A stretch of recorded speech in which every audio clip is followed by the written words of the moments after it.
Ngayong araw, isang masarap na recipe na naman ng pusit ang aking ibabahagi sa inyo. Habang nanonood ka nga, ihanda mo na yung ballpen at papel, isulat mo na nga yung ating mga ingredients na kakailanganin. Siguradong magugustuhan mo to, kaya simulan na natin. Meron ako dito ang 1 kilong pusit lumot na first of all, ilinisan muna natin ito. Siyempre, kailangan natin tanggalin yung mga hindi kasama dito sa ating lulutuin. 3 lang naman yung kailangan nating alisin dito. Kailangan nating alisin yung kanyang pinakatuka, yung kanyang tinta o yung bituka na kasama ng kanyang tinta, at yung matigas na parang plastic. Pagkatapos nating malinisan at mahugasan, gagawin natin dito ay hihiwain natin yung pusit. Lalagyan muna natin ito ng parang mga gilid-gilid niya dito sa kanyang katawan. Bali, lalagyan natin ito ng gilid magkabila sa kanyang katawan. Maraming salamat pala sa lahat ng nanonood sa oras na ito. Welcome po kayo sa Cook and Taste. Kapag hinihiwaan nyo itong pusit na ito ay napakadali lang hiwaan. Malambot kasi yung katawan nito tapos makapal pa, kaya nga maganda yung kalidad ng pusit na ito. Kakaiba din ang sarap ng pusit na ito, kaya nga paborito ko itong bilhin. Hindi katulad ng mga ibang pusit na parang hindi masarap kainin. Pusit lumot ang tawag nito sa amin. Kayo ba? Ano ba ang tawag sa inyong lugar? Baka naman pwedeng pakicomment dyan sa ating comment section.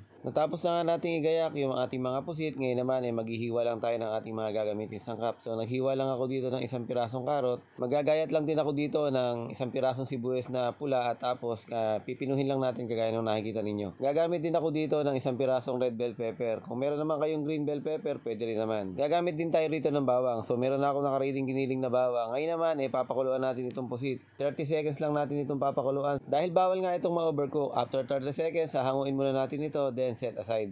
Ngayon naman, dadako na tayo sa ating main event. So ito na nga, magigisa lang tayo dito. So ang gagawin natin, magpapainit lang tayo ng konting mantika, and then maglagay tayo ng butter o kaya ng margarine kung wala kayong butter.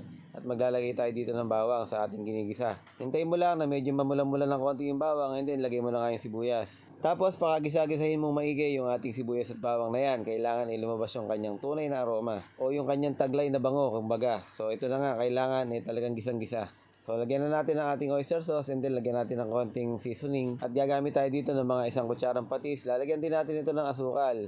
So kung wala kayong asukal na pula, pwede naman asukal na puti. Maglalagay din ako dito ng mga 5 kutsarang ketchup. Shoutout pala kay Rosemary, salamat sa pagkaka-remind sa akin na meron palang scammer na gumagala dito sa atin. Ginagaya na po yung ating Facebook page ng mga scammer, kaya po doble ingat po tayong lahat. Naglagay din pala ako dito ng tomato sauce, and then maglalagay na nga tayo ng ating hiniwang bell pepper. Tapos patuloy lang tayo sa paghahalo, then maglagay tayo ng konting paminta, and then maglalagay tayo dito ng konting tubig. Siguro mga 3/4 cup lang ng tubig yung aking inilagay dito, and then hintayin lang natin na medyo lumapot pa ng bahagya, ilagay na natin yung ating hiniwang karot.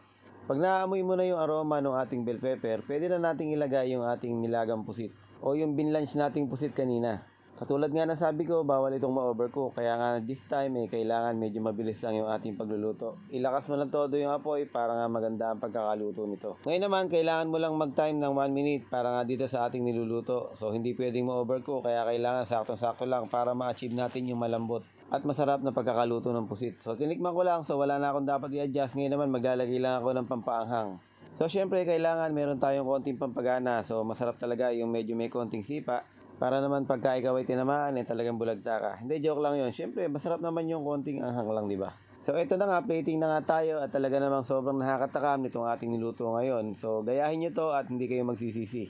So ganun ulit, patuloy lang po tayo sa pag-like, share, and comment ng ating mga video, at patuloy naman po tayong nagpapamigay ng ating munting regalo.